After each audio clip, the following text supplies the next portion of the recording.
Corona के case घट रहे हैं, लेकिन क्यों नहीं कम हो रहा है मौत का आंकड़ा। दिल्ली में कितना बड़ा है वैक्सीन संकट। ब्लैक फंगस के मरीजों को कौन दिलाएगा जरूरी इंजेक्शन। कोरोना संकट से जुड़ी खबरों के लिए देखते हैं टॉप 9 किलर कोरोना।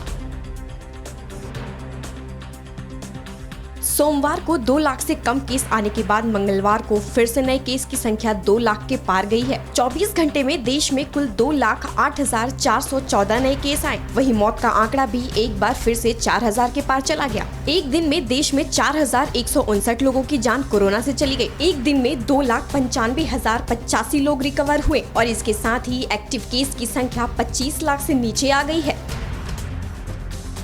महाराष्ट्र में कोरोना से मौत के आंकड़े लगातार डरा रहे हैं। पिछले 24 घंटे में राज्य में 1137 लोगों की मौत महामारी से हो गई। हालांकि पहले के मुकाबले अब नए केस कम आ रहे हैं। एक दिन में राज्य में कुल 24,136 नए केस आए हैं। हालांकि मुंबई में महामारी पूरी तरह से नियंत्रण में है और नए केस 1,000 के आसपास आ रहे हैं।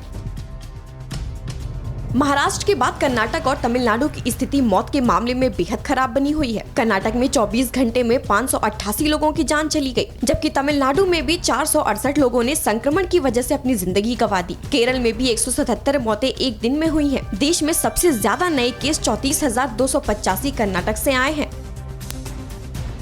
दिल्ली में 45 से अधिक उम्र वर्ग के लिए तय कोवैक्सीन का स्टॉक लगातार 2 दिन से खत्म है। आम आदमी पार्टी की विधायक आतिशी ने कहा कि मंगलवार को दूसरा दिन था जब 18 से 44 साल के लोगों का वैक्सीनेशन बंद रहा। हालांकि कुछ जगहों पर वैक्सीनेशन मामूली रूप से हो भी रहा है, तो वह सिर्फ प्राइवेट अस्पतालों में और महंगी कीमत पर हो रहा है। दिल्ली सरकार ने केंद्र से कहा कि जल्द से जल्द वैक्सीनेशन उपलब्ध कराई जाए।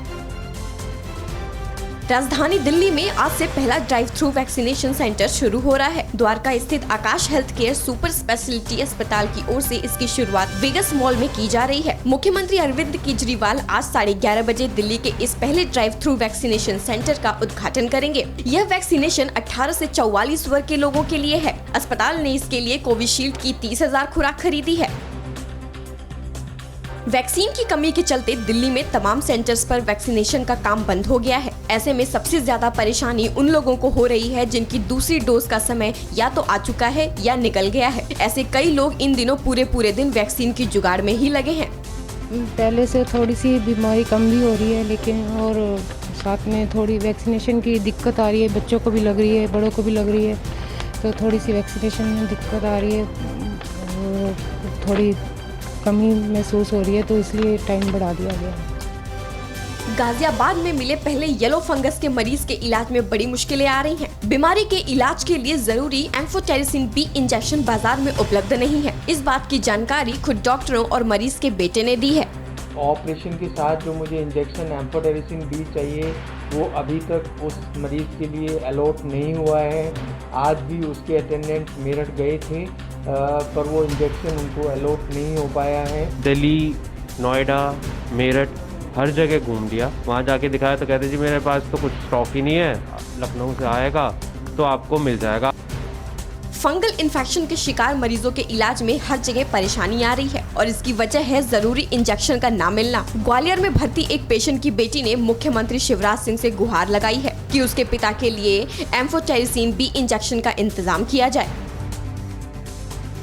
मध्य प्रदेश के राजगढ़ में कोरोना कहर बनकर टूटा है और इसका सबसे ज्यादा असर यहाँ के शिक्षा विभाग पर पड़ा है। बताया जाता है कि 2 माह में 75 शिक्षकों की कोरोना से मौत हो गई है। इनमें से कई शिक्षक ऐसे हैं जिनकी ड्यूटी कोरोना के लक्षणों की जांच के लिए घर घर सर्वे में लगाई गई थी। जिला शिक्षा अधिकारी के मुताबिक जिन कर्मचारियों की मौत हुई है उनके परिजनों को मदद दिलाने की कोशिश की जा रही है। परवाह देश की, सोमवार से शुक्रवार रात 10 बजे TV9 भारतवर्ष पर।